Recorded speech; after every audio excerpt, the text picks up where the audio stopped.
وبركاته. مشاهدي الكرام، عواشر مبروكه تدخل عليكم ان شاء الله هاد شعبان بالصحه والسلامه وراحه البال، والله يجعل سيدي ربي يبلغنا رمضان في كامل الصحه والعافيه باذن الله تعالى. اليوم غادي نقدم لكم واحد الرايب بلدي طبيعي من ايام زمان كانوا يديروه جدات ديالنا وتوارثوه الامهات ديالنا والامهات ديالهن ورثوه لنا حتى حنايا. انا شخصيا كنديرو بزاف، كيعجبني وطبيعي وخالي من اي مواد كيماويه.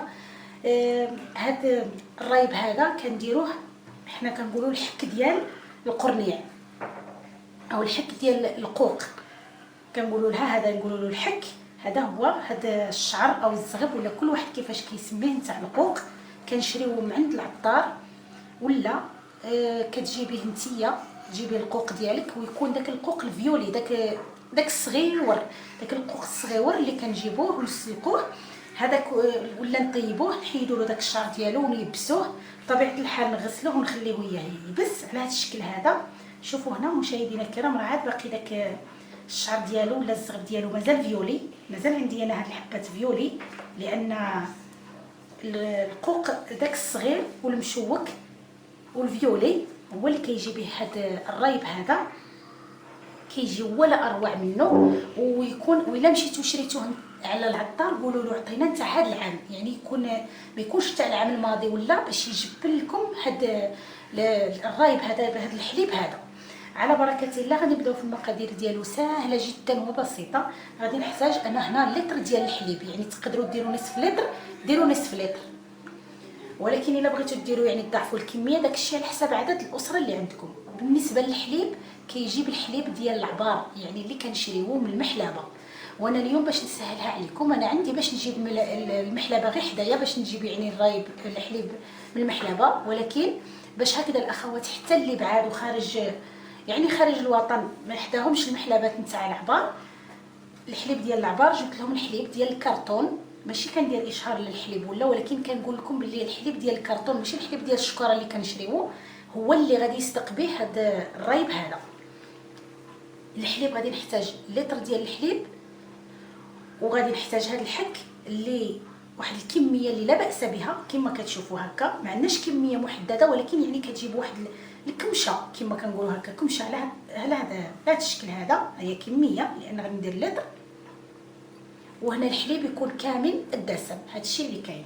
غادي نحتاج واحد الكاسرونه نفرغ فيها الحليب اولا، يعني هذا هنا طبيعي بالنسبه للاخوات اللي ما يبغوش هذيك المواد الاضافيه ولا شي حاجه، هذا راه طبيعي 100%. وهنا السكر انا ما درتش، وانتم لكم الاختيار، ممكن ديروه بالسكر ممكن بالعسل، لكم الاختيار، ولكن الوصفه انا غادي نخليها طبيعيه كما كانت ديرها ماما ومازال كديرها ماما ونديرها حتى انا.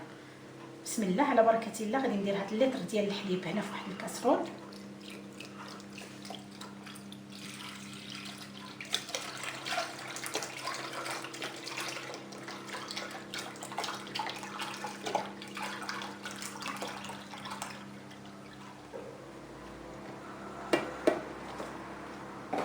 هاد الحليب هذا غادي نوضعه فوق النار حتى يدفى، ما يطيبش ما يغلاش وما يفيدش، غير يدفى نقدروا نحطوا يدنا فيه ونوليو مع بعض.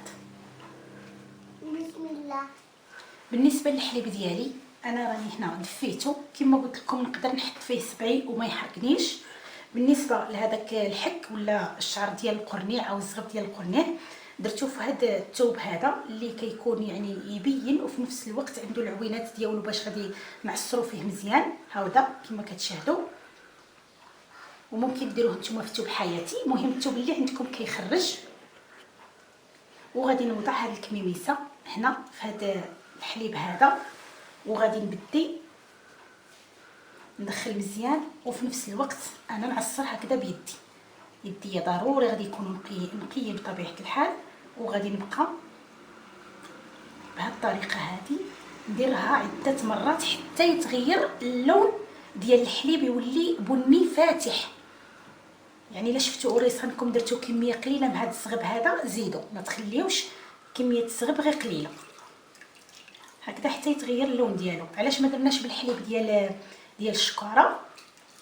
لان فيه كميه الماء بزاف وما كيتجبناش نهائيا هذا الحليب هذا. علاش كيديروه بالحليب ديال العبار لان ما فيهش الماء، كيكون مباشره يعني سميتو من البقره المحلابه، وكيكون يعني 100% يتجبن. اللي عندها متوفر لها ديرو، انا درتو على حسب باش كاع الناس تقدر ديرو، ما يقولوش ضروري خص يكون غير الحليب ديال البقره ولا ما نقدروش نديروه. هكذا نستمروا على هاد الطريقه، بهاد الطريقه هذه هكذا حتى نشوفوا اللون ديال الحليب بدا يتغير. هكذا مشاهدينا الكرام، بعد ما يعني عصرت مزيان هذاك الخش كامل او الحك او الزغب او الشعر، كل واحد شنو يقول له نتاع القوق، هذا هو اللون ديال الحليب كما كتشاهدوا. ها هو تغير اللون ديالو ولا بني فاتح، لان عصرنا مزيان هذوك ديك الماده اللي كتجبن مزيان عصرناها في الحليب. والان غادي نجيب الكويسات ديالي اللي غادي ندير نوضع فيهم هذا الحليب هذا باش يتجبن. بسم الله، ونفرغ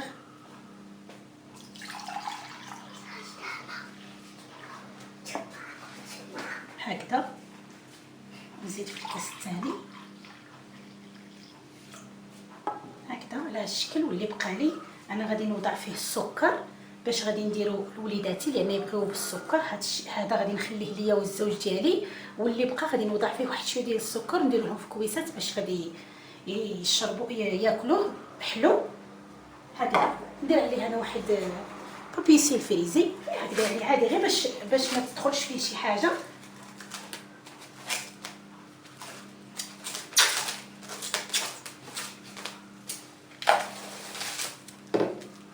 هكذا نغلف الوجه ديال الكاس على هذا الشكل، نغطيه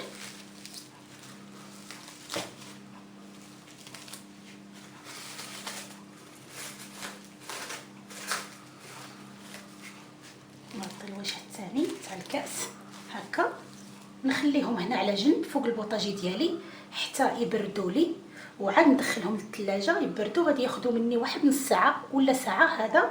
هذا مكان يعني باش غادي يولي لي هذا الحليب هذا يولي لي مجبن يعني، ويولي لي ثقيل. هذا الشيء اللي كان.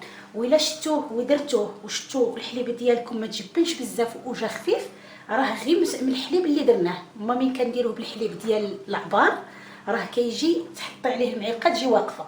هذا الشيء اللي كان. انا نخلي هذا الجبن ديالي يبرد ونزيد ندخلو للثلاجه باش يبرد اكثر، ومن بعد نوريكم ان شاء الله في صحن التقديم ان شاء الله. هذا هو الرايب البلدي اللي حضرت لكم اليوم مشاهدينا الاعزاء.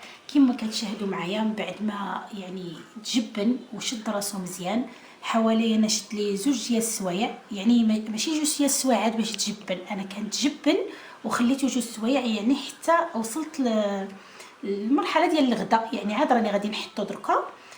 ساهل جدا وبسيط، ومكونات يعني متواجده عندنا هنايا في البيت ديالنا. كنتعاملوا يعني مع هذا القرنيع كنتعاملوا معاه غير حنايا، ووصفه بلديه خاليه من كل يعني شي مواد حافظه ولا يعني شي حاجه اللي ماشي كيماويه، شي حاجه ماشي طبيعيه، طبيعي 100%.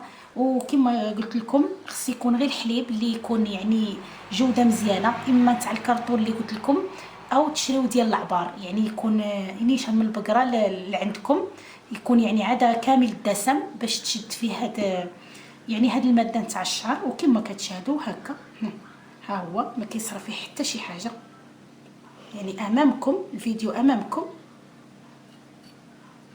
شاد راسو 100%. وكاين اللي بغى يديرو بالسكر، كاين اللي ما يبغيش يدير له السكر يخليه طبيعي.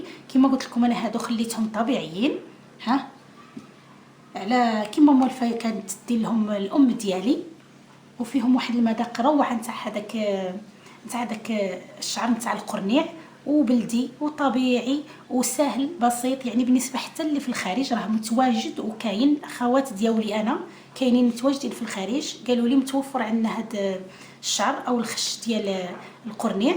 والقوام ديالو هذا هو من الداخل، شوفوا كيف كتوقف فيه المعلقه كما قلت لكم، ها بلدي 100% وطبيعي.